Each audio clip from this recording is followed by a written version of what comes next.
Mon fils ne me rendait jamais visite. Cet après-midi-là, il est apparu et m'a demandé de préparer du thé.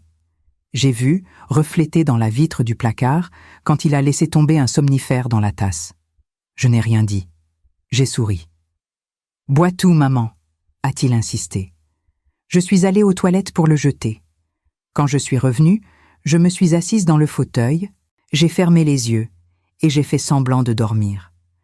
Mais ce qui s'est passé ensuite m'a complètement paralysée. Bonjour à tous, je m'appelle Henriette Perrin. J'ai 70 ans et j'habite seule à Marseille depuis 3 ans maintenant. Avant de commencer cette histoire, je vous demande gentiment de vous abonner à la chaîne, de laisser un like sur cette vidéo et de commenter d'où vous nous écoutez. Cela m'aide énormément à continuer à partager ces récits avec vous. Merci de tout cœur. Je vis dans une maison qui autrefois résonnait de rires et de discussions animées. Aujourd'hui, seul le silence y habite. Mon mari, Gaston, est mort il y a 3 ans. Un cancer foudroyant qui ne lui a laissé aucune chance. 6 mois entre le diagnostic et l'enterrement. 6 mois pendant lesquels j'ai vu l'homme de ma vie s'éteindre lentement, comme une bougie qu'on oublie allumée dans une pièce vide. Nous avions construit cette vie ensemble. 47 ans de mariage. 2 enfants. Une maison payée. Des économies mises de côté. Tout ce qu'on appelle une vie réussie. Mais après sa mort, tout s'est effondré. Pas financièrement. Non. J'avais encore de quoi vivre confortablement. C'est l'autre chose qui s'est effondrée. Le lien. La famille. L'illusion que j'avais comptée pour mes enfants. J'ai 2 enfants. 2 univers complètement différents. Ma fille, Juliette, vit au Japon. Elle est partie il y a 12 ans pour enseigner le français à Osaka. Elle a rencontré quelqu'un là-bas, s'est mariée, a refait sa vie. Mais elle ne m'a jamais oubliée. Tous les jours, sans exception, elle m'appelle. Parfois c'est le matin pour elle, parfois tard dans la nuit. Elle se réveille juste pour me dire bonjour. « Maman, comment tu vas? Tu as bien dormi? Tu as mangé quelque chose ?» Elle m'envoie des photos de sa vie, des cerisiers en fleurs, des temples, son chat. Elle me raconte tout. Même quand elle a des problèmes, elle me les confie. Je suis sa mère, mais je suis aussi son amie. La distance n'a jamais été un obstacle entre nous. Au contraire, elle a renforcé notre lien. Mon fils, Damien, c'est une autre histoire. Il habite à 20 minutes de chez moi. 20 minutes. Le temps d'un trajet en tramway. Mais pour lui, c'est comme si j'habitais sur une autre planète. Il ne vient jamais. Il n'appelle presque jamais. Quand il le fait, c'est toujours rapide, froid, mécanique. « Ça va, maman ?» Il ne pose la question que par politesse. Il n'attend pas la réponse. Il raccroche avant même que je puisse lui dire que non, ça ne va pas, que je suis seule, que les journées sont longues, que parfois je reste assise dans mon fauteuil près de la fenêtre pendant des heures, juste à regarder la rue, en espérant voir quelqu'un, n'importe qui, mais surtout lui. Je ne sais pas quand ça a commencé, cette distance, cet abandon, peut-être après la mort de son père, peut-être avant. Il est venu à l'enterrement, il est resté 2 heures, il a serré quelques mains, il m'a embrassé sur le front. Courage, maman. Et il est parti. Depuis ce jour, je l'ai vu peut-être 5 fois en 3 ans. 5 fois. Et à chaque fois, c'était parce qu'il avait besoin de quelque chose.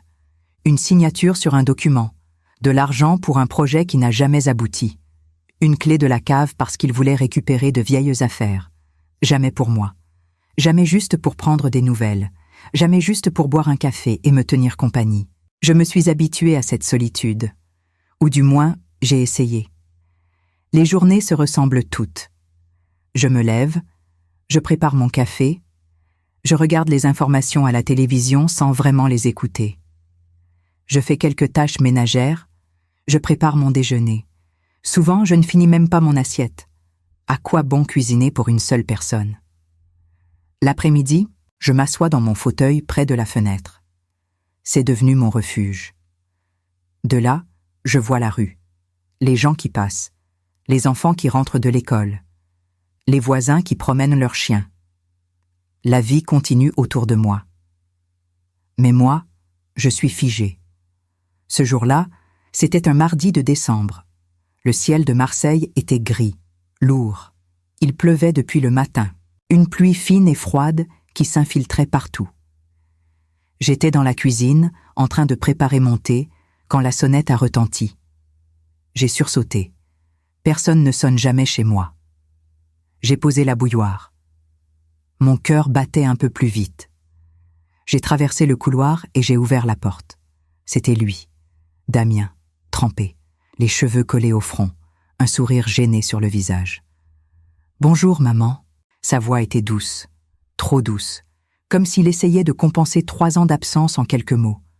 Je suis resté figé quelques secondes, la main encore sur la poignée de la porte. Mon cerveau essayait de comprendre ce qui se passait. Damien, ici, devant ma porte, sans prévenir, sans raison apparente. Mon cœur a fait un bond étrange, un mélange de joie et de méfiance. Une partie de moi voulait le serrer dans mes bras. L'autre partie me criait de me méfier. Mais le cœur d'une mère est têtu. Il refuse d'écouter la raison. « Entre, tu vas attraper froid », ai-je dit en m'effaçant pour le laisser passer. Il est entré en secouant son manteau mouillé. Des gouttes d'eau sont tombées sur le parquet que j'avais nettoyé le matin même. Il a regardé autour de lui, comme s'il découvrait les lieux pour la première fois. Pourtant, c'était sa maison d'enfance. Les mêmes murs, les mêmes meubles, les mêmes photos accrochées dans le couloir. Mais il les regardait comme un étranger, comme quelqu'un qui n'a plus sa place ici. « Tu veux que je te prépare quelque chose? Un thé? Un café ?» Ma voix tremblait légèrement. J'espérais qu'il ne le remarque pas. Il a hésité, comme s'il réfléchissait à quelque chose. « Un thé? Ce serait bien ?» J'ai souri. Un vrai sourire, celui qu'une mère a quand son enfant revient à la maison, même après des mois d'absence, même après des années de silence. « Assieds-toi, je m'en occupe. » Mais il a levé la main pour m'arrêter. « Non, maman, laisse-moi faire. Tu en fais déjà tellement. Repose-toi. Je vais nous préparer le thé. » Ces mots étaient gentils, attentionnés, exactement ce que j'avais attendu d'entendre pendant 3 ans. Mais quelque chose clochait, quelque chose dans son ton, dans la manière dont il évitait mon regard. J'aurais dû me méfier à ce moment-là. Mais je ne l'ai pas fait, parce que j'avais tellement envie d'y croire. Envie de croire qu'il avait changé, qu'il s'était rendu compte, qu'il était là pour moi, vraiment, pas pour me demander quelque chose, pas pour régler une affaire administrative, juste pour être avec moi. « D'accord, si tu insistes », ai-je répondu doucement. Je me suis dirigé vers le salon. Mon salon. Celui où j'avais passé des milliers d'heures seule depuis la mort de Gaston. Je me suis assise dans mon fauteuil habituel, celui près de la fenêtre. De là, je pouvais voir la rue. Mais aujourd'hui, je ne regardais pas dehors. J'observais la porte de la cuisine. J'entendais Damien bouger, le bruit de la bouilloire qu'on remplit, les placards qu'on ouvre, le tintement des tasses. Il prenait son temps, beaucoup plus de temps qu'il n'en faut pour préparer un simple thé. J'ai essayé de ne pas y penser, de me détendre, de profiter du simple fait qu'il soit là. Mais mon corps refusait de se détendre. Mes épaules étaient tendues, mes mains serrées sur les accoudoirs du fauteuil. Mon instinct me disait que quelque chose n'allait pas. Mais mon cœur voulait ignorer cet instinct. Mon cœur voulait croire en mon fils. Puis, quelque chose a attiré mon attention. Un mouvement dans le miroir. Il y a un grand miroir ancien dans mon salon. Un miroir avec un cadre doré qu'on avait acheté dans une brocante à Aix-en-Provence il y a 20 ans. Gaston adorait ce miroir. Il disait qu'il donnait du caractère à la pièce. Le miroir est placé de telle manière qu'on peut voir une partie de la cuisine. Je n'y faisais jamais attention. Mais ce jour-là, mon regard s'est posé dessus. Et j'ai vu Damien. Il était debout devant le plan de travail, dos à moi. Il avait une tasse dans une main. Dans l'autre, quelque chose de petit. Quelque chose qu'il tenait entre ses doigts. Je plissai les yeux pour mieux voir. C'était un comprimé, blanc, rond.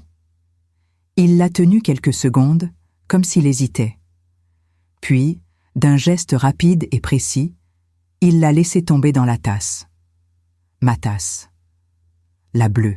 Celle que Gaston m'avait offerte pour notre 10e anniversaire de mariage. Mon sang s'est glacé. Mon cœur a cessé de battre pendant une seconde. Puis il a recommencé, mais beaucoup plus vite. Trop vite. Je sentais le pouls battre dans mes tempes, dans ma gorge. Mon propre fils venait de mettre quelque chose dans mon thé. Un somnifère. Ça ne pouvait être que ça. Pourquoi? Pourquoi ferait-il ça? Mon cerveau cherchait désespérément une explication innocente. Peut-être qu'il pensait que j'avais besoin de me reposer, peut-être qu'il voulait juste m'aider à dormir. Mais au fond de moi, je savais. Je savais que ce n'était pas ça. Il a remué le thé avec une cuillère, lentement, méthodiquement, pour être sûr que le comprimé se dissolve complètement. Puis, il a jeté la cuillère dans l'évier. Il a pris les 2 tasses et s'est retourné. J'ai détourné le regard rapidement. Je ne voulais pas qu'il sache que j'avais vu. Mon cœur battait si fort que j'avais peur qu'il l'entende. Mais je suis restée immobile, le visage neutre, comme si je n'avais rien remarqué. Il est entré dans le salon avec un sourire que je ne reconnaissais pas. « Voilà, maman, ton thé préféré, Earl Grey. » Il m'a tendu la tasse, la bleue, ma tasse, celle dans laquelle il venait de verser du poison. Pas un poison mortel peut-être, mais un poison quand même, quelque chose pour m'endormir, pour me rendre inconsciente, pour faire de moi une cible facile. J'ai pris la tasse, mes mains tremblèrent légèrement. J'espérais qu'il ne le remarque pas. « Merci, mon chéri. » Ma voix était étonnamment calme, presque normale, comme si mon corps avait décidé de jouer le jeu pendant que mon esprit hurlait. Il s'est assis en face de moi avec sa propre tasse. Il buvait tranquillement, comme si de rien n'était, comme s'il n'avait pas essayé de me droguer quelques minutes auparavant. « Alors, maman, comment tu vas ?» Sa question était fausse. Je le sentais. Il ne voulait pas vraiment savoir. Il attendait juste. Attendait que je boive, que le somnifère fasse effet, que je m'endorme, pour pouvoir faire ce qu'il était venu faire ici. Ça va. Tu sais, la routine. J'ai porté la tasse à mes lèvres. J'ai senti la chaleur de la vapeur sur mon visage, l'odeur familière du thé Earl Grey. Mais maintenant, cette odeur était souillée, empoisonnée par ce que mon fils y avait mis. J'ai fait semblant de boire. J'ai incliné légèrement la tasse. J'ai fait un petit bruit avec ma bouche, comme si j'avalais. Mais mes lèvres sont restées fermées. Pas une goutte n'est entrée dans ma bouche. Et toi? Qu'est-ce qui t'amène? J'ai reposé la tasse sur mes genoux, la tenant à 2 mains comme si j'avais froid. Il a haussé les épaules, un geste désinvolte, trop désinvolte. J'avais envie de te voir, ça fait longtemps. Longtemps, 5 mois qu'il n'avait pas donné signe de vie, pas un appel, pas un message, rien. Et soudain, un mardi pluvieux de décembre, il avait envie de me voir, le jour où il décide de me droguer. C'est gentil d'être passé. Je continuais de jouer mon rôle, la mère heureuse, la mère naïve, celle qui ne voit rien, qui ne comprend rien. « Bois ton thé, maman, ça va refroidir. » Il insistait. Ses yeux fixés sur la tasse. Pas sur moi, sur la tasse. Il attendait, il surveillait. Il voulait être sûr que je boive. J'ai porté de nouveau la tasse à mes lèvres. J'ai fait semblant de prendre une grande gorgée cette fois. Il est vraiment bon. Merci, mon chéri. Un sourire est apparu sur son visage. Un sourire de soulagement. Il pensait que j'avais bu, que le piège avait fonctionné, que dans quelques minutes, je serais endormie, inconsciente. À sa merci. Nous sommes restés assis en silence pendant un moment, lui qui me regardait, moi qui faisais semblant de boire mon thé par petites gorgées. Le tic-tac de l'horloge dans le couloir résonnait comme un métronome. Chaque seconde semblait durer une éternité. « Tu sais, maman, tu devrais vraiment te reposer plus. Tu as l'air fatiguée. » J'ai levé les yeux vers lui. Il me regardait avec une fausse inquiétude. Une inquiétude calculée. Oui, tu as peut-être raison. Je ne dors pas très bien ces derniers temps. C'était vrai, je ne dormais pas bien, mais pas pour les raisons qu'il imaginait. Je ne dormais pas parce que j'étais seule, parce que la maison était trop grande, trop vide, parce que chaque nuit, je me réveillais en pensant à Gaston, à mes enfants, à cette vie qui m'avait échappé. Si cette histoire vous touche, pensez à vous abonner et à laisser un like. Ça m'aide vraiment. Merci. Oui, je crois que je vais faire une petite sieste après le thé. J'ai posé la tasse sur la table basse, presque vide en apparence, mais en réalité, encore pleine.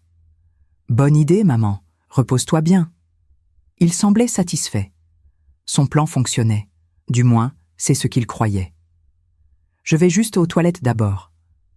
Je me suis levée lentement, en prenant soin de paraître un peu étourdie, comme si le somnifère commençait à faire effet. « Tu veux que je t'aide ? » ?»« Non, non, ça va, j'y vais. » J'ai pris la tasse avec moi. « Laisse, maman, je vais ranger après. » Il a tendu la main vers la tasse, mais je l'ai gardée. « Non, j'y vais de toute façon, autant la mettre dans l'évier. » Je suis sortie du salon d'un pas que j'espérais assez stable. Pas trop stable pour qu'il se doute de quelque chose, mais assez stable pour que je puisse marcher sans trembler. Mon cœur battait à tout rompre. Mes mains étaient moites. Mais je devais rester calme. Je devais continuer à jouer ce rôle. Dans les toilettes, j'ai fermé la porte à clé. J'ai versé tout le thé dans les toilettes. Le liquide brun a tourbillonné avant de disparaître. J'ai tiré la chasse, puis j'ai rincé la tasse rapidement sous le robinet. Je me suis regardée dans le miroir au-dessus du lavabo. Mon visage était pâle. Mes yeux étaient grands ouverts, remplis de peur, mais aussi de détermination. Je devais savoir. Je devais comprendre ce qu'il voulait. Pourquoi il faisait ça? Qu'est-ce qui pouvait pousser un fils à droguer sa propre mère? J'ai respiré profondément plusieurs fois. J'ai essayé de calmer mon cœur qui cognait contre ma poitrine. J'ai essayé de rassembler mes pensées. Mon plan était simple. Retourner dans le salon, m'allonger dans mon fauteuil, fermer les yeux, faire semblant de dormir et attendre. Attendre de voir ce qu'il allait faire, ce qu'il était vraiment venu chercher ici. J'ai ouvert la porte et je suis revenue dans le salon. Damien était toujours assis au même endroit. Il regardait son téléphone. Quand je suis entrée, il a levé les yeux. « Ça va, maman ?»« Oui, oui, je me sens juste un peu fatiguée. » J'ai bâillé exagérément. « Je vais m'allonger un peu. » Je me suis dirigée vers mon fauteuil, mon refuge. Je m'y suis installée lentement. J'ai fermé les yeux. J'ai laissé ma tête tomber légèrement sur le côté. J'ai laissé mes mains reposer mollement sur les accoudoirs. Et j'ai commencé à respirer profondément, lentement, régulièrement, comme quelqu'un qui sombre dans le sommeil. Le silence s'est installé dans la pièce. Un silence épais, pesant. J'entendais le bruit de ma propre respiration que je m'efforçais de garder lente et régulière. J'entendais aussi le tic-tac de l'horloge et la pluie qui continuait de tomber dehors. Mais surtout, j'écoutais Damien. J'attendais qu'il bouge, qu'il fasse quelque chose, qu'il révèle ses véritables intentions. Au début, rien. Il restait assis, immobile, probablement en train de m'observer, de vérifier si je dormais vraiment. Puis, après ce qui m'a semblé une éternité, j'ai entendu un mouvement, léger, prudent. Il se levait. Ses pas se rapprochèrent de moi. J'ai senti sa présence tout près, si près que je pouvais sentir son odeur, une odeur de pluie et de quelque chose d'autre, quelque chose de métallique, comme la peur, ou peut-être était-ce ma propre peur que je sentais. « Maman ?» il a chuchoté. Sa voix était douce, presque tendre, mais fausse. Complètement fausse. Je n'ai pas répondu. Je n'ai pas bougé. J'ai gardé les yeux fermés. La respiration profonde.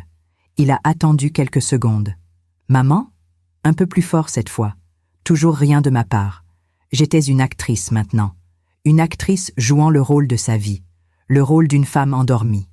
D'une femme inconsciente. D'une femme vulnérable. Il s'est éloigné. J'ai entendu ses pas traverser le salon, puis le couloir. Il se dirigeait vers ma chambre. Mon cœur s'est serré. Ma chambre. L'endroit le plus intime de la maison. L'endroit où je gardais mes souvenirs, mes papiers personnels, tout ce qui comptait pour moi. Qu'est-ce qu'il cherchait là-bas? J'ai entendu la porte de ma chambre s'ouvrir, puis le bruit caractéristique d'un tiroir qu'on ouvre. Il fouillait dans ma commode, celle où je rangeais mes documents importants, mes factures, mes relevés bancaires, mon testament. Le bruit a continué, un tiroir après l'autre. Il cherchait quelque chose de précis, quelque chose qu'il n'arrivait pas à trouver. Je l'entendais ouvrir, fermer, déplacer des objets. Il n'était pas discret. Il n'avait plus besoin de l'être. Il pensait que j'étais profondément endormie, que je ne pouvais rien entendre, rien voir, rien faire. J'étais à sa merci. Du moins, c'est ce qu'il croyait. Puis le silence. Un silence qui a duré plusieurs minutes. Qu'est-ce qu'il faisait? J'avais envie d'ouvrir les yeux, de me lever, d'aller voir. Mais je ne pouvais pas. Je devais rester immobile. Je devais continuer à jouer mon rôle. Alors je suis restée là, dans mon fauteuil, les yeux fermés, en train d'écouter les bruits de ma maison, les bruits de mon fils en train de la fouiller, de violer mon intimité, de trahir ma confiance. Il est revenu dans le salon. Ses pas étaient différents maintenant, plus rapides, plus assurés. Il s'est approché de moi. J'ai senti quelque chose près de mon visage, quelque chose de froid. Mon téléphone. Il essayait de déverrouiller mon téléphone en utilisant la reconnaissance faciale. J'ai senti l'appareil tout près de mes yeux fermés, la lumière de l'écran à travers mes paupières. Mais ça n'a pas fonctionné. J'avais changé les paramètres il y a quelques mois. Sur les conseils de Juliette, elle m'avait appelé un soir. « Maman, tu devrais vraiment sécuriser ton téléphone, change les paramètres. Ajoute un code, on ne sait jamais. » J'avais ri à l'époque. Qui voudrait accéder à mon téléphone? Je ne suis qu'une vieille femme. Mais elle avait insisté. Fais-le pour moi, s'il te plaît. Alors je l'avais fait, pour elle, sans savoir que ce geste me sauverait peut-être aujourd'hui. Damien a juré à voix basse. Putain, il a essayé encore. 1 fois, 2 fois, 3 fois, mais rien. Le téléphone restait verrouillé. Il a reposé l'appareil sur la table avec un peu trop de force. Le bruit m'a fait sursauter intérieurement. Mais extérieurement, je n'ai pas bougé, pas un muscle. Je continuais de respirer lentement, profondément, comme quelqu'un de profondément endormi. Il a pris ma main gauche, celle avec laquelle je déverrouille habituellement mon téléphone. Il a soulevé mon bras, sans douceur, sans précaution, comme si je n'étais qu'un objet, une poupée de chiffon. Il a pressé mon pouce contre l'écran du téléphone. 1 fois. Le téléphone a vibré. Échec. 2 fois. Encore un échec. 3 fois. Toujours rien. J'avais aussi changé ce paramètre. Maintenant, il fallait un code. Un code à 6 chiffres que seule Juliette connaissait. Il a lâché ma main brutalement. Mon bras est retombé lourdement sur la coudoir. J'ai dû faire un effort surhumain pour ne pas réagir à la douleur, pour ne pas ouvrir les yeux, pour ne pas lui crier dessus, pour ne pas lui demander pourquoi. Pourquoi il me faisait ça? Pourquoi il me traitait comme ça? Mais je devais savoir. Je devais aller jusqu'au bout. Je devais comprendre ce qu'il cherchait vraiment. Il s'est éloigné de nouveau. Cette fois, il est allé vers l'entrée, vers mon sac. Mon sac à main était posé sur la petite console près de la porte.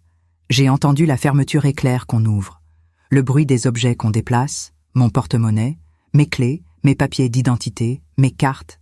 Il fouillait tout, sans ménagement, sans respect. Je sentais les larmes monter. Mais je les ai retenues. Je ne pouvais pas pleurer, pas maintenant. Je devais rester forte. Puis un bruit que je n'avais pas anticipé, une voix, pas celle de Damien, une voix qui venait de son téléphone. Il avait passé un appel. « C'est bon, elle dort. » Il parlait à voix basse, presque en chuchotant, mais dans le silence de la maison, j'entendais chaque mot, chaque syllabe.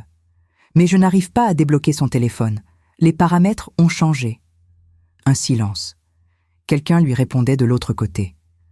Je ne pouvais pas entendre ce que la personne disait à l'autre bout du fil, mais je pouvais sentir l'urgence dans le ton de Damien, l'irritation aussi. Oui, je sais, je cherche. Il doit bien y avoir quelque chose. Un autre silence, plus long cette fois. Le notaire? Oui, mais je n'ai pas l'adresse exacte. Elle garde tout sous clé maintenant. Il y avait de la frustration dans sa voix, une frustration mal contenue, comme quelqu'un qui réalise que son plan ne se déroule pas comme prévu. Les codes bancaires? Non, je n'ai rien trouvé. Elle a dû tout changer. Il marchait maintenant. Je l'entendais faire les 100 pas dans le salon. Ses pas résonnaient sur le parquet. Écoute, je te rappelle. Je vais continuer à chercher. Il a raccroché. Le silence est revenu. Mais ce n'était plus le même silence. C'était un silence chargé de colère, de frustration, de quelque chose de plus sombre encore. Il est revenu vers moi. Je l'ai senti s'accroupir à côté de mon fauteuil. « Pourquoi tu as tout changé, maman ?» Il parlait tout seul. Sa voix était basse, presque un murmure. « Pourquoi tu as tout sécurisé? Tu te méfiais de moi. » Il y avait quelque chose d'étrange dans sa voix. Quelque chose entre la colère et le désespoir. Comme s'il réalisait que j'avais peut-être toujours su, que j'avais peut-être toujours senti que quelque chose n'allait pas. Il s'est relevé. Il a continué à fouiller. Cette fois dans le buffet du salon. Celui où je rangeais des papiers moins importants. Des vieilles lettres, des photos, des souvenirs. J'entendais les tiroirs s'ouvrir et se fermer avec violence. Il ne prenait plus de précautions. Il était frustré, en colère, peut-être même paniqué. Son plan échouait, et il ne savait pas quoi faire. Puis mon téléphone a vibré. 1 fois, 2 fois, 3 fois. Quelqu'un m'appelait. Damien s'est précipité vers l'appareil. J'ai entendu le bruit du téléphone qu'on saisit. Un silence. Il regardait l'écran. Juliette. Il a prononcé le prénom de ma fille comme un juron. Il a hésité. Le téléphone continuait de vibrer, d'insister. Ma fille, ma Juliette. Celle qui n'oubliait jamais. Celle qui appelait tous les jours, même de l'autre bout du monde. Il a fini par décrocher. Allô? Sa voix était différente, plus douce, plus contrôlée. Il jouait un rôle maintenant, lui aussi. Oui, c'est Damien. Un silence. Je pouvais imaginer Juliette de l'autre côté. Surprise. Inquiète peut-être. Maman dort. Elle était fatiguée, alors je suis passé lui faire un thé et elle s'est endormie. Il mentait avec une facilité déconcertante, comme s'il avait répété ces mots, comme s'il avait prévu cette situation. Mais Juliette n'était pas dupe. Je ne pouvais pas l'entendre, mais je connaissais ma fille. Je savais qu'elle posait des questions, qu'elle se méfiait. Non, tout va bien. Pourquoi tu demandes ça? Un autre silence, plus long. Une notification bancaire. Quel genre de notification? Sa voix avait changé. Elle était devenue plus tendue, plus nerveuse. Mon cœur a bondi dans ma poitrine. Une notification bancaire. Juliette avait reçu une alerte. Bien sûr, j'avais tout configuré il y a quelques mois, encore sur ses conseils. Toute tentative d'accès à mes comptes bancaires envoyait automatiquement une alerte à Juliette, une double sécurité, au cas où quelque chose m'arriverait, au cas où quelqu'un essaierait de profiter de moi. Je n'aurais jamais imaginé que ce quelqu'un serait mon propre fils. Je ne sais pas de quoi tu parles, je n'ai touché à rien. Il continuait de mentir, mais sa voix tremblait maintenant. Écoute, maman dort. Je vais la laisser se reposer et je rentre chez moi. Je lui dirai que tu as appelé. Il voulait raccrocher, fuir la conversation. Mais Juliette ne le laissait pas faire. Quoi? Non, je ne peux pas la réveiller. Elle a besoin de repos. Le ton de Juliette devait monter. Je pouvais l'imaginer, ferme, déterminée, protectrice. D'accord, je vais voir si elle se réveille. Il s'est approché de moi. Maman, Juliette au téléphone. Il a secoué doucement mon épaule, comme s'il essayait vraiment de me réveiller. Mais je ne bougeais pas. Je continuais de respirer profondément, de faire semblant de dormir profondément. Tu vois? Elle dort vraiment. Je te dis que tout va bien. Mais Juliette ne lâchait pas. Je la connaissais. Elle était comme moi, têtue, protectrice, intuitive. Quoi? La police? Mais tu es folle? Pourquoi tu appellerais la police? Il commençait à paniquer. Je l'entendais dans sa voix. Non, attends, ne fais pas ça, attends. Il s'est éloigné de moi. Il parlait maintenant à voix plus basse, mais je pouvais encore l'entendre. Écoute, Juliette, tu ne comprends pas. J'ai des dettes, des grosses dettes, des gens dangereux. Ils me menacent. J'ai besoin d'aide. Il avouait. Sous la pression de sa sœur, il craquait. Il racontait la vérité, ou du moins une partie de la vérité. Non, je ne voulais pas lui faire de mal. Je voulais juste accéder à ses comptes pour emprunter un peu d'argent. Je l'aurais remboursé, je te jure. Ses mots se bousculèrent maintenant. Il essayait de se justifier, de minimiser ce qu'il avait fait. Mais comment minimiser le fait d'avoir drogué sa propre mère? Comment justifier une telle trahison? Je sais que c'est mal. Je sais. Mais j'étais désespérée. Tu ne peux pas comprendre. Tu es loin. Tu as ta vie. Tu ne sais pas ce que c'est de... Sa voix s'est brisée. Il pleurait peut-être, ou faisait semblant. Je ne savais plus. Je ne connaissais plus cet homme qui était mon fils, cet homme que j'avais porté, élevé, aimé. S'il te plaît, ne dis rien à maman. Elle ne doit jamais savoir. Il suppliait maintenant. Je vais partir, je vais tout laisser tel quel. Personne ne saura rien. S'il te plaît, Juliette. Un long silence.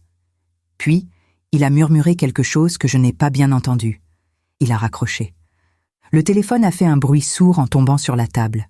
Il est resté immobile pendant un long moment.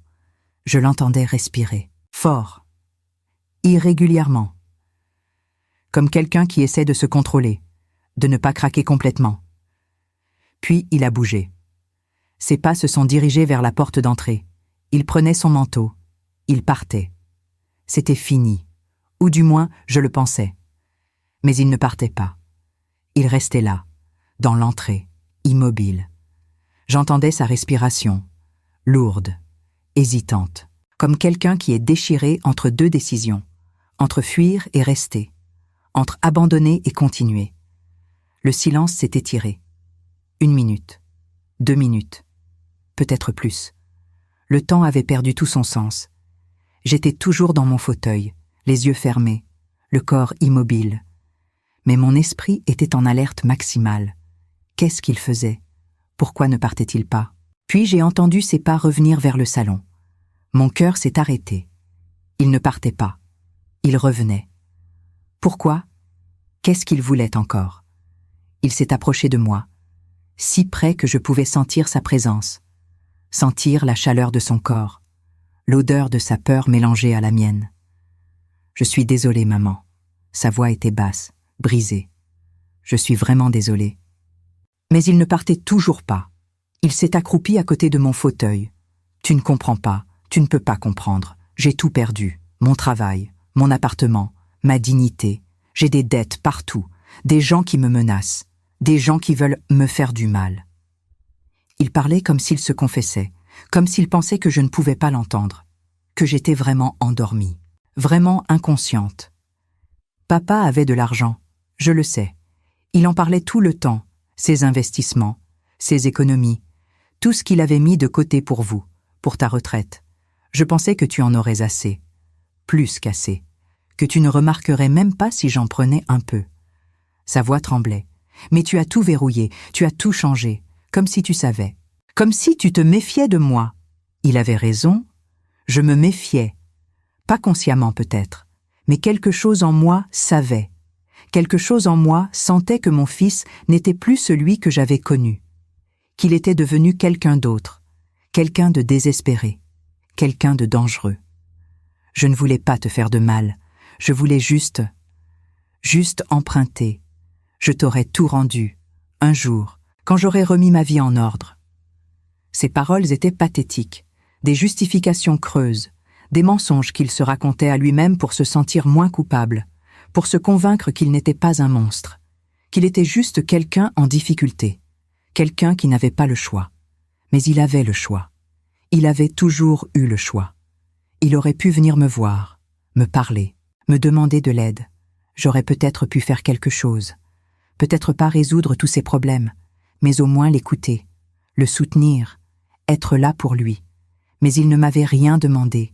Il avait juste décidé de me droguer, de profiter de ma vulnérabilité, de mon amour pour lui, de ma confiance. Tu aurais dû être là, maman. Sa voix avait changé. Il y avait de la colère maintenant, de l'amertume. Quand papa est mort, tu aurais dû être là pour moi aussi, mais tu étais tellement occupée à pleurer, à te lamenter. Tu ne m'as même pas demandé comment j'allais. Ces mots m'ont frappé comme une gifle, même si je savais qu'ils étaient faux, même si je savais qu'il essayait de retourner la situation, de faire de moi la coupable.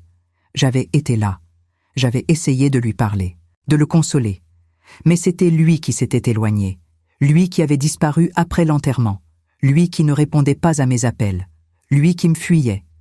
Et Juliette, toujours parfaite Juliette, même à l'autre bout du monde, elle trouve le moyen d'être ta préférée, de t'appeler tous les jours, de te montrer qu'elle est meilleure que moi, qu'elle est la bonne fille, celle qui compte vraiment. Il crachait du venin maintenant. Sa jalousie éclatait au grand jour. Une jalousie ancienne, profonde, qui avait probablement toujours été là, mais que je n'avais jamais vue, ou que je n'avais pas voulu voir. Je ne suis pas ton fils préféré. Je ne l'ai jamais été. Papa t'aimait. Juliette t'aime. Mais moi, je n'étais que le fils raté, celui qui n'a jamais été à la hauteur, celui qui décevait tout le monde. Il pleurait maintenant, vraiment. Je pouvais entendre les sanglots dans sa voix. Et maintenant, je ne suis même plus ça. Je ne suis plus rien. Juste un raté qui essaie de voler sa propre mère. Le silence est retombé. Un silence lourd, chargé de tous les non-dits, de toutes les blessures, de toutes les incompréhensions. Je voulais ouvrir les yeux. Je voulais lui dire que je l'aimais, que je l'avais toujours aimé, que Juliette n'était pas ma préférée, qu'il n'y avait pas de préférée, qu'un cœur de mère est assez grand pour aimer tous ses enfants également, mais différemment, parce qu'ils sont différents. Mais je ne pouvais pas. Pas encore. Parce que s'il savait que j'avais tout entendu, que j'avais tout vu, que je savais tout, qu'est-ce qu'il ferait? Partirait-il simplement? Ou ferait-il quelque chose de pire? Quelque chose qu'il regretterait pour toujours? Je ne pouvais pas prendre ce risque. Alors je suis restée immobile, les yeux fermés, en train de jouer ce rôle jusqu'au bout. Il s'est relevé lentement. Au revoir, maman. Je ne reviendrai probablement plus. C'est mieux comme ça. Pour toi. Pour moi. Pour tout le monde. Ses pas se sont éloignés, cette fois pour de bon. J'ai entendu la porte d'entrée s'ouvrir, le bruit de la pluie qui entrait dans la maison. Puis la porte s'est refermée, le déclic de la serrure, le silence. Il était parti. J'ai attendu, longtemps, pour être sûre qu'il ne reviendrait pas, que ce n'était pas un piège. Puis, lentement, j'ai ouvert les yeux. La pièce était exactement comme avant. Mais tout avait changé. Tout était différent. Je me suis levée. Mes jambes tremblaient. Mon corps entier tremblait. J'ai marché jusqu'à la fenêtre. J'ai regardé dehors. La pluie tombait toujours. Les rues étaient vides, grises, tristes. Je suis allée jusqu'à la porte d'entrée. J'ai vérifié qu'elle était bien fermée. Puis j'ai mis la chaîne de sécurité. Quelque chose que je ne faisais jamais. Mais aujourd'hui, j'en avais besoin.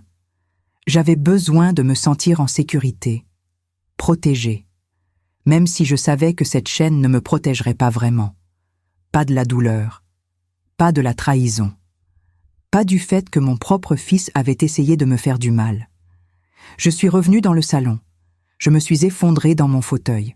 Et pour la première fois depuis des heures, j'ai pleuré. J'ai pleuré longtemps. Des larmes silencieuses qui coulaient sans s'arrêter. Des larmes pour tout ce qui venait de se passer. Pour tout ce que j'avais découvert. Pour le fils que j'avais perdu. Pas aujourd'hui. Non, je l'avais perdu il y a longtemps, peut-être même avant la mort de Gaston. Mais aujourd'hui, j'en avais pris conscience. Aujourd'hui, je ne pouvais plus faire semblant, plus me mentir. Mon fils n'était plus celui que j'avais connu. Il était devenu un étranger prêt à me faire du mal pour de l'argent. Quand les larmes se sont finalement taries, j'ai pris mon téléphone. Mes mains tremblaient encore. J'ai composé le numéro de Juliette. Elle a décroché à la première sonnerie, comme si elle attendait mon appel, comme si elle savait. « Maman, tu vas bien? Dis-moi que tu vas bien. » Sa voix était paniquée, pleine d'inquiétude, pleine d'amour. « Je vais bien, ma chérie, je vais bien. » Tu dormais vraiment? Ou tu faisais semblant? Elle me connaissait, elle savait. J'ai hésité. Puis j'ai décidé de dire la vérité. Je faisais semblant. J'ai tout vu, tout entendu. Un silence. Oh maman, je suis tellement désolée, tellement désolée. Elle pleurait maintenant, de l'autre côté du monde. Ma petite fille pleurait pour moi, pour son frère, pour cette famille qui se désintégrait. Il a essayé de me droguer, il a mis quelque chose dans mon thé, un somnifère probablement. Les mots sortaient difficilement. Dire la vérité à voix haute la rendait plus réelle, plus douloureuse. Je sais, maman, quand j'ai reçu l'alerte bancaire, j'ai tout de suite compris. J'ai appelé immédiatement. Je savais que quelque chose n'allait pas. Elle avait toujours été là, toujours vigilante, toujours protectrice, même de l'autre bout du monde. « Qu'est-ce qu'on fait maintenant ?» j'ai demandé, parce que je ne savais pas. Je ne savais plus quoi faire. Comment gérer cette situation? Comment gérer mon propre fils? On protège tes biens, on sécurise tout, et on prend des décisions difficiles. Sa voix était ferme maintenant, déterminée. Elle avait arrêté de pleurer, elle était passée en mode solution, en mode protection. Nous avons parlé pendant plus d'1 heure. Elle m'a guidée, m'a dit quoi faire, appeler la banque, changer tous mes codes, alerter le notaire, modifier mon testament, mettre en place des protections supplémentaires. « Et Damien ?» j'ai demandé. Ma voix était petite, fragile. « Que fait-on pour Damien ?» Un silence, long, pesant. « Je ne sais pas, maman, je ne sais vraiment pas. » Mais moi, je savais. Au fond de moi, je savais ce que je devais faire, pour me protéger, pour protéger ce que Gaston et moi avions construit ensemble, pour être sûr que notre héritage n'irait pas à quelqu'un qui m'avait trahi. « Je vais changer mon testament. Je vais tout te laisser à toi. Damien n'aura rien. » Les mots étaient durs, définitifs, mais nécessaires. « Maman, tu es sûre? C'est ton fils. Peut-être qu'il peut changer, peut-être qu'avec de l'aide. » Juliette essayait d'être juste, d'être équitable, même après ce qu'il avait fait, même après ce qu'il avait essayé de faire. « Non, ma chérie, certaines lignes, une fois franchies, ne peuvent pas être effacées. Ce qu'il a fait aujourd'hui, je ne peux pas l'oublier. Je ne peux pas faire comme si de rien n'était. » Nous avons raccroché avec la promesse de nous reparler le lendemain. J'ai posé le téléphone sur la table. J'ai regardé autour de moi. Cette maison. Cette grande maison qui m'avait semblé si vide ces dernières années. Maintenant, elle me semblait encore plus vide, mais aussi dangereuse. Comme si elle ne m'appartenait plus vraiment. Comme si Damien pouvait revenir à tout moment. Comme si je n'étais plus en sécurité nulle part. Les jours suivants ont été étranges. J'ai fait tout ce que Juliette m'avait dit de faire. J'ai appelé ma banque. La conseillère a été très compréhensive quand je lui ai expliqué la situation, sans entrer dans les détails, sans dire que c'était mon propre fils. J'ai juste dit qu'il y avait eu une tentative d'accès non autorisée, que je voulais tout sécuriser. Elle a tout bloqué, tout changé. Maintenant, pour accéder à quoi que ce soit, il fallait une double validation. Une validation qui passait par Juliette. J'ai aussi appelé mon notaire, Maître Durand, un vieil homme qui connaissait notre famille depuis des années, qui avait rédigé le testament de Gaston, et le mien. « Madame Perrin, vous êtes sûre de cette décision ?» Il était surpris, choqué même. « Damien est votre fils, déshériter complètement un enfant. C'est une décision grave, très grave. Je sais, maître, mais c'est ce que je veux, ce que je dois faire. » Il a accepté, avec réticence. Mais il a accepté. Nous avons pris rendez-vous pour la semaine suivante, pour rédiger un nouveau testament. Un testament où tout irait à Juliette. La maison, les économies, les investissements, tout. Damien ne recevrait rien, absolument rien, sauf une lettre. Une dernière lettre que je lui écrirais. Une lettre où je lui expliquerais pourquoi. Où je lui dirais que je lui pardonnais. Parce que je lui pardonnais. Mais que je ne pouvais pas oublier, ni faire confiance. Les nuits étaient les pires. J'avais du mal à dormir. Chaque bruit me faisait sursauter. J'avais peur qu'il revienne, qu'il essaie encore, qu'il soit plus désespéré, plus dangereux. J'avais installé la chaîne de sécurité, vérifié toutes les fenêtres. Mais ça ne suffisait pas. La peur était là, constante, oppressante. Elle me suivait partout, même dans mes rêves. Une semaine après l'incident, j'ai reçu un message. De Damien. Un simple message. « Je suis désolée, maman. Je sais que tu ne me pardonneras jamais. Je ne me pardonne pas non plus. Je ne reviendrai plus. Prends soin de toi. » C'était tout. Pas d'explication, pas de justification. Juste des excuses qui arrivaient trop tard, qui ne changeaient rien. Je n'ai pas répondu. Qu'aurais-je pu dire? Que je lui pardonnais. C'était vrai. Je lui pardonnais. Parce qu'un cœur de mère ne sait pas faire autrement. mais que je ne pouvais plus lui faire confiance, que je ne voulais plus le voir, que pour moi, il était devenu un étranger. À quoi bon dire tout ça? À quoi bon faire plus de mal? Alors, je n'ai rien dit. J'ai juste gardé le message, comme une preuve, comme un témoignage de ce qui s'était passé. Le jour du rendez-vous chez le notaire est arrivé. J'ai pris le tramway, le même tramway que Damien aurait pu prendre pour venir me voir, pour passer du temps avec moi, pour être mon fils. Mais il ne l'avait jamais pris, sauf ce jour-là, ce jour où il était venu pour me voler. Le cabinet de Maître Durand se trouvait dans le vieux quartier de Marseille, un immeuble ancien avec des murs en pierre et des escaliers qui grinçaient. J'y étais venu plusieurs fois avec Gaston, pour rédiger notre testament, pour organiser nos affaires, pour planifier notre avenir. Mais aujourd'hui, j'y venais seul, pour défaire ce que nous avions construit ensemble, pour exclure notre fils de notre héritage. Gaston aurait-il été d'accord? Je ne sais pas. Probablement pas. Il aimait Damien, il croyait toujours en lui, même quand tout le monde abandonnait. Maître Durand m'a reçu dans son bureau, une pièce remplie de livres, de dossiers, d'histoires de famille, de vie. « Madame Perrin, asseyez-vous. » Il était gentil, paternel. Il savait que ce n'était pas facile pour moi. « Vous avez réfléchi? Vous êtes toujours sûr de votre décision? » J'ai hoché la tête. « Oui, je suis sûr. » Ma voix était calme, posée, même si mon cœur se brisait un peu plus à chaque mot. Nous avons passé 2 heures ensemble, à rédiger le Nouveau Testament, à tout détailler, à m'assurer que tout serait clair, que personne ne pourrait contester, que Damien ne pourrait rien réclamer. Il pourrait contester, vous savez, en justice, dire que vous étiez sous influence, que vous n'étiez pas en pleine possession de vos moyens. Maître Durand me prévenait, me préparait. Laissez-le essayer, j'ai des preuves, j'ai l'alerte bancaire, j'ai le témoignage de Juliette. J'ai le message où il s'excuse. Le notaire a hoché la tête. Très bien. Dans ce cas, nous allons tout documenter, pour être sûr. Il a tapé sur son ordinateur. Les mots apparaissaient sur l'écran. Des mots froids, juridiques, qui transformèrent ma douleur en clause légale, qui transformèrent ma trahison en article de testament. Et pour la lettre, vous voulez l'inclure dans le testament ou la garder à part? À part. Je veux qu'il la reçoive après ma mort, pas avant. Maître Durand a acquiescé. Je la garderai ici, dans un coffre. Elle lui sera remise le moment venu.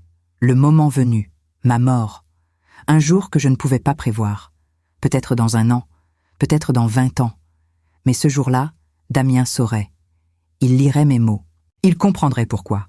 Ou du moins, j'espérais qu'il comprendrait. Quand tout a été signé, certifié, officialisé. Je suis sorti du cabinet. L'air frais de Marseille m'a frappé. Le soleil brillait. C'était étrange. Comme si le monde continuait. Comme si rien ne s'était passé. Comme si je n'avais pas juste déshérité mon propre fils. Je me suis assise sur un banc. J'ai regardé les gens passer. Des familles, des couples, des enfants qui riaient, des vies qui continuaient. J'ai sorti mon téléphone. J'ai ouvert l'application de notes. Et j'ai commencé à écrire. La lettre. La lettre que Damien recevrait un jour. La lettre qui devait tout expliquer, tout dire, sans colère, sans haine, juste avec honnêteté, avec amour aussi. Parce que malgré tout, je l'aimais encore. Peut-être que je l'aimerais toujours. C'était mon fils. On ne cesse pas d'aimer son enfant, même quand il vous fait du mal, même quand il vous trahit. Mon fils. J'ai commencé. Mes doigts tremblaient sur l'écran. Si tu lis cette lettre, c'est que je ne suis plus là. C'est que ma vie s'est terminée. Et avec elle, notre histoire, notre relation, ou ce qu'il en restait. Les mots coulaient, maintenant, comme les larmes que j'avais versées, comme la pluie qui tombait ce jour-là, ce jour où tout avait basculé. Je veux que tu saches que je t'ai pardonné. Pardonné pour ce que tu as essayé de me faire, pardonné pour cette trahison.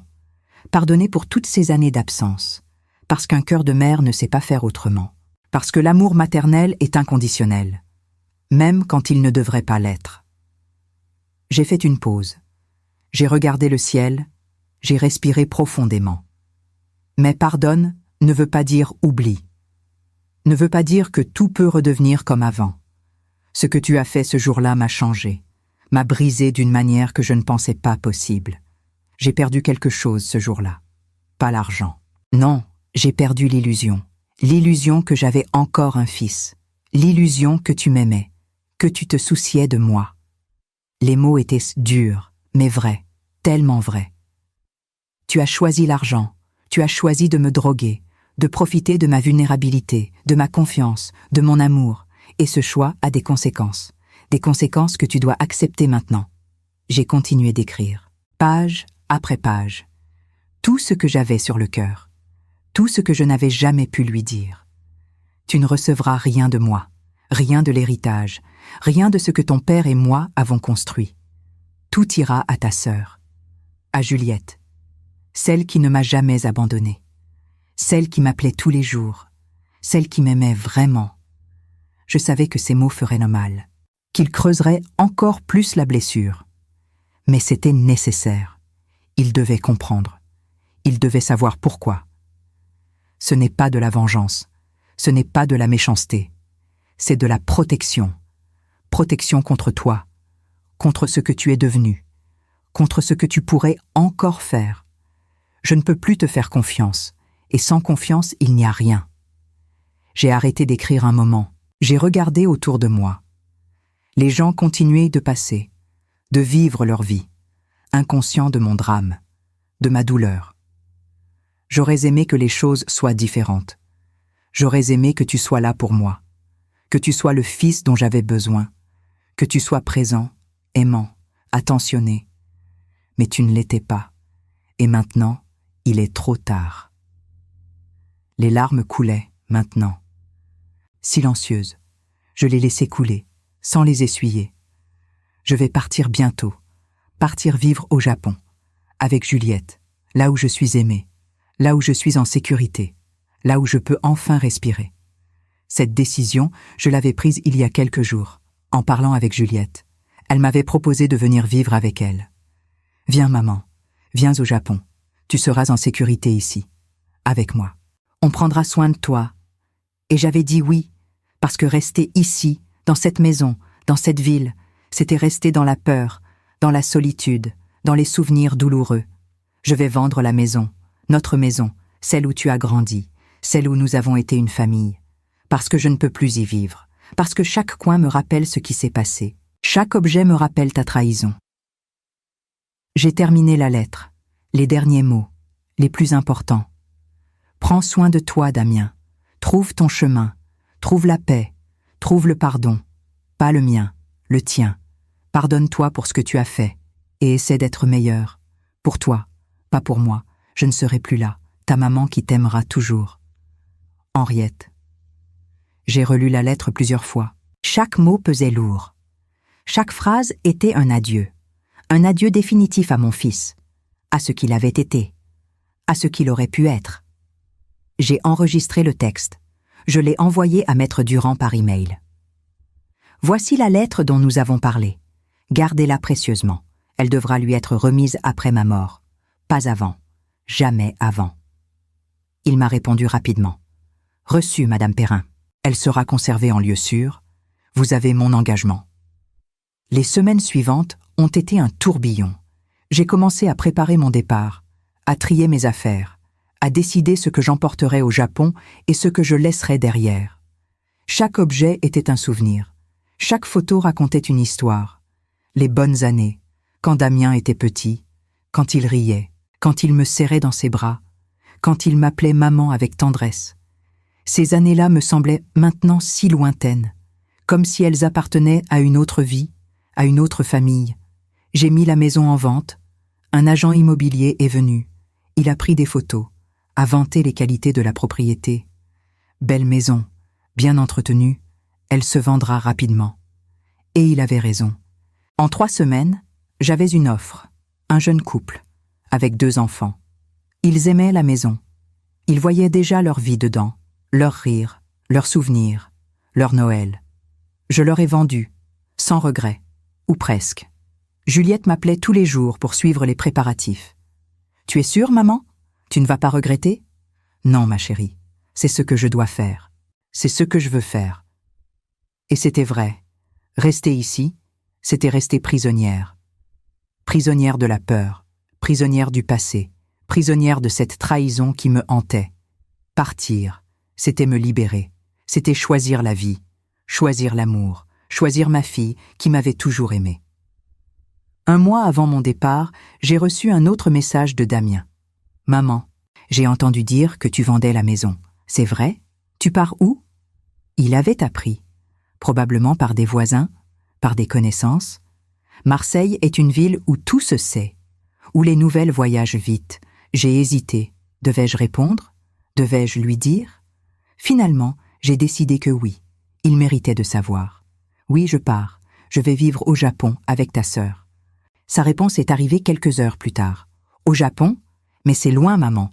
Très loin. » « Je sais. » C'est tout ce que j'ai répondu, parce qu'il n'y avait rien d'autre à dire. « Est-ce que je peux te voir, avant que tu partes, s'il te plaît ?» Mon cœur s'est serré. Une partie de moi voulait dire oui, voulait le revoir une dernière fois, lui dire au revoir. Mais une autre partie, la partie rationnelle, la partie qui se protégeait, disait non. Je ne pense pas que ce soit une bonne idée, Damien. J'ai tapé lentement, chaque mot était difficile. Mais tu es ma mère, je ne te reverrai peut-être jamais. Je sais, mais c'est mieux comme ça. Pour toi, pour moi, pour nous deux. Il n'a pas répondu tout de suite. Le silence s'est étiré. Puis, finalement, un dernier message. D'accord, je comprends. Prends soin de toi, maman. Je t'aime. Même si tu ne me crois pas. Je t'aime. Ces 3 mots m'ont transpercé, parce que je voulais les croire. Je voulais croire qu'il m'aimait vraiment. Mais l'amour ne suffit pas. L'amour sans respect n'est rien. L'amour sans confiance est vide. Et après ce qu'il avait fait, il n'y avait plus ni respect, ni confiance. Je t'aime aussi. Damien, à ma façon. Mais je ne peux plus être ta mère, pas comme avant. C'était la dernière fois que nous nous parlions, la dernière conversation, le dernier échange. Et ça se terminait par des adieux numériques, froids, distants, comme tout le reste. Le jour du départ est arrivé trop vite et pas assez vite à la fois. J'avais 2 valises. C'était tout ce que j'emportais. Tout ce qui restait d'une vie entière. Le reste avait été vendu, donné, jeté. J'avais fait le tri, impitoyablement. Seuls les souvenirs essentiels avaient survécu. Les photos de Gaston, de Juliette, quelques objets précieux. Le reste n'avait plus d'importance. L'agent immobilier m'a accompagné pour la remise des clés. Le jeune couple était là, souriant, excité, prêt à commencer leur vie dans cette maison. « Merci, Madame Perrin. Nous prendrons soin de votre maison. » Ce n'est plus ma maison. C'est la vôtre maintenant. J'ai remis les clés, un geste si simple, si définitif. J'ai regardé la maison une dernière fois, les fenêtres, la porte, le petit jardin où Gaston aimait s'asseoir. Et j'ai tourné le dos, sans pleurer, sans regret. C'était fait. Le taxi m'attendait pour m'emmener à l'aéroport. J'ai posé mes valises dans le coffre. Je me suis installée à l'arrière. Le chauffeur a démarré. Marseille défilait par la fenêtre. Les rues que je connaissais par cœur. Les endroits où j'avais vécu tant d'années, tant de moments, heureux et malheureux. Tout se mélangeait maintenant. Tout s'éloignait. « Vous allez où, madame ?» Le chauffeur essayait d'être aimable. « Au Japon, rejoindre ma fille. »« C'est loin ? Vous devez être contente. » « Oui, très contente. » À l'aéroport, tout s'est passé rapidement. L'enregistrement, le contrôle de sécurité, l'attente dans le salon. J'ai appelé Juliette. « Je suis à l'aéroport. Je décolle dans 2 heures. »« Oh maman, je suis tellement excitée. Je t'attends à Osaka. J'ai tout préparé. Ta chambre est prête. Tu vas adorer. » Sa voix était pleine de joie, de vie. C'était exactement ce dont j'avais besoin. De la joie, de la vie, de l'amour. Le vol a été long. 13 heures pour traverser le monde, pour aller d'une vie à une autre. J'ai dormi un peu, regardé un film, mangé le repas servi. Tout semblait irréel, comme si j'étais dans un rêve. Ou peut-être était-ce ma vie d'avant qui était le rêve. Et maintenant, je me réveillais enfin. Quand l'avion a atterri à Osaka, j'ai senti quelque chose changer en moi, une légèreté, un soulagement. J'étais loin de Marseille, loin de la maison, loin de Damien, loin de tout ce qui m'avait fait mal. J'ai passé la douane, récupéré mes bagages, et quand je suis sortie dans le hall d'arrivée, je l'ai vue. Juliette, ma fille, avec un immense sourire, les bras ouverts. « Maman !» Je me suis précipitée vers elle. Nous nous sommes serrés fort, très fort, comme pour rattraper toutes ces années de distance, toutes ces étreintes manquées. Bienvenue au Japon, maman. Bienvenue à la maison. Les premiers jours au Japon ont été une révélation. Tout était différent. La langue, la culture, les habitudes.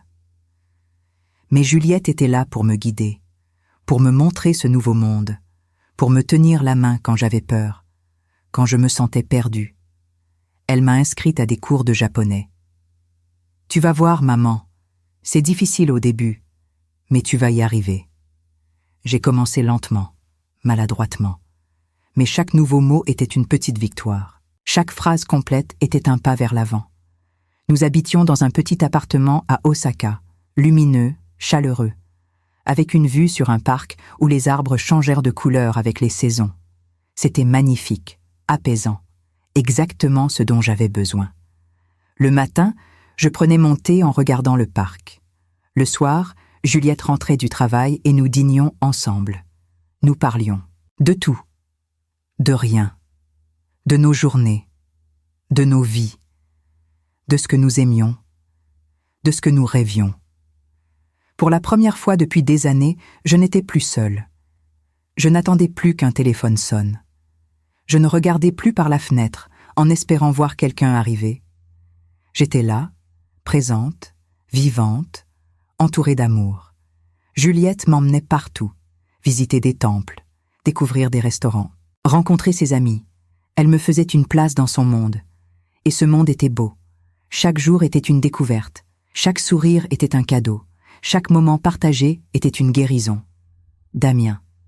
Je pensais encore à lui, parfois, surtout la nuit, quand tout était silencieux, quand les souvenirs remontaient, les bons souvenirs, ceux d'avant, quand il était petit, quand il me faisait des dessins à l'école, quand il me disait que j'étais la meilleure maman du monde.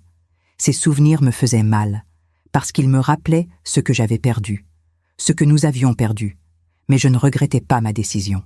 Je savais que j'avais fait ce qu'il fallait faire. Quelques semaines après mon arrivée, j'ai reçu un email de Maître Durand. « Madame Perrin, j'espère que vous vous installez bien au Japon. Je voulais vous informer que votre fils, Damien, a tenté de me contacter. Il voulait savoir s'il y avait eu des changements dans votre testament. Je ne lui ai évidemment rien dit. Mais je pense qu'il se doute de quelque chose.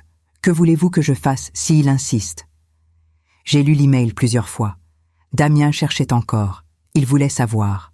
Probablement pas par amour, probablement par intérêt. « Merci de me tenir informé, Maître Durand, et merci de ne rien lui dire. Il saura tout en temps voulu. Continuez simplement à garder le testament et la lettre en lieu sûr. C'est tout ce que je vous demande. » J'ai répondu calmement, sans colère, sans émotion particulière. C'était étrange. Je ne ressentais plus cette douleur aiguë, cette trahison brûlante. Juste une sorte de tristesse douce, comme une cicatrice ancienne qui ne fait plus mal, mais qui reste là, pour toujours. Un matin de fin décembre, exactement 1 mois après mon arrivée, je me suis réveillée avec une sensation étrange, une sensation de légèreté, comme si un poids énorme avait été retiré de mes épaules. J'ai ouvert les volets. Le ciel était clair. Le soleil brillait. Les arbres dans le parc étaient presque nus maintenant. Mais ils étaient beaux quand même, beaux dans leur nudité, dans leur simplicité, dans leur attente du printemps qui viendrait. Juliette était déjà partie travailler. Elle m'avait laissé un petit mot sur la table de la cuisine. « Bonjour maman, j'ai préparé ton petit déjeuner. Il y a des croissants frais dans le sac en papier. Je t'aime. À ce soir. » J'ai souri. Ma fille, ma merveilleuse fille, celle qui ne m'avait jamais abandonnée, celle qui m'avait sauvée. J'ai mangé lentement, en savourant chaque bouchée, en savourant cette vie nouvelle, cette chance inespérée. Après le petit déjeuner, je suis sortie me promener. C'était la première fois que je sortais seule depuis mon arrivée. J'étais nerveuse, mais aussi excitée. Le quartier était calme, résidentiel, des maisons basses, des petits commerces, des gens qui marchaient tranquillement. J'ai marché sans but précis, juste pour marcher, pour sentir l'air frais sur mon visage, pour entendre les bruits de cette ville nouvelle. Ces bruits qui n'étaient pas les miens, mais qui commençaient à le devenir. Je suis passé devant un temple, petit, discret, presque caché entre deux bâtiments. Je suis entré. Il n'y avait personne, juste le silence. Un silence différent de celui de ma maison en France. Un silence habité, plein. J'ai allumé une bougie, pour Gaston, pour l'homme que j'avais aimé, pour toutes ces années ensemble, pour tout ce qu'il m'avait donné. J'ai fermé les yeux, et j'ai dit au revoir. Un dernier au revoir, parce qu'il était temps de lâcher prise, temps d'avancer vraiment. En rentrant à l'appartement, j'ai trouvé un message sur mon téléphone, de Damien. Maman, j'ai appris que tu es au Japon maintenant. J'espère que tu vas bien. Je voulais juste te dire que je suis désolée, vraiment désolée. Je ne m'attends pas à ce que tu me pardonnes. Je voulais juste que tu le saches. J'ai regardé le message longtemps, très longtemps. Puis j'ai tapé une réponse. Je te pardonne, Damien, mais je ne peux pas oublier. Prends soin de toi, maman. C'était court, simple, mais c'était tout ce que je pouvais donner, tout ce qu'il me restait à donner. Le pardon, oui, parce qu'un cœur de mère ne sait pas faire autrement. Mais rien de plus. Plus de relations, plus de liens, plus de famille, juste ce pardon et cette distance nécessaire. Il a répondu quelques minutes plus tard. Merci, maman. C'est plus que ce que je mérite. Et c'était vrai. C'était plus que ce qu'il méritait. Mais c'était ce que je choisissais de donner. Pour moi, pas pour lui. Pour ma propre paix. Le soir, quand Juliette est rentrée, je lui ai raconté ma journée. Ma promenade, le temple, le message de Damien. Elle m'a écouté attentivement, sans juger, sans conseiller, juste en étant là. Tu as fait ce qui était juste pour toi, maman. C'est tout ce qui compte. Elle avait raison. J'avais fait ce qui était juste pour moi, et pour la première fois depuis très longtemps. Je me sentais en accord avec moi-même, en accord avec mes choix, en paix. Ce soir-là, assise sur le petit balcon de notre appartement, avec ma tasse de thé Earl Grey, j'ai regardé les lumières de la ville s'allumer une à une. Osaka s'éveillait pour la nuit. Et moi, Henriette Perrin, 70 ans, je commençais une nouvelle vie.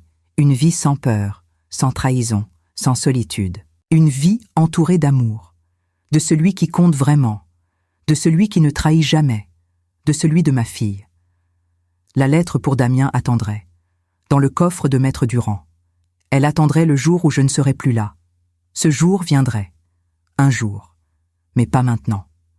Maintenant, j'étais vivante. Pleinement vivante. Et je comptais bien profiter de chaque instant. De chaque sourire. De chaque lever de soleil. De chaque tasse de thé partagée avec Juliette. Parce que la vie est courte. Et précieuse. Et je ne voulais plus en gaspiller une seule seconde.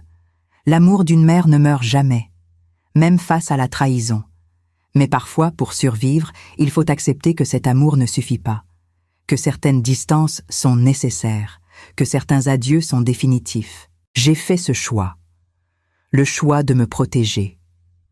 Le choix de vivre. Et aujourd'hui, en cette fin d'année 2025, je suis exactement là où je dois être, avec ma fille, dans cette ville étrangère qui devient doucement la mienne. Enfin, en paix.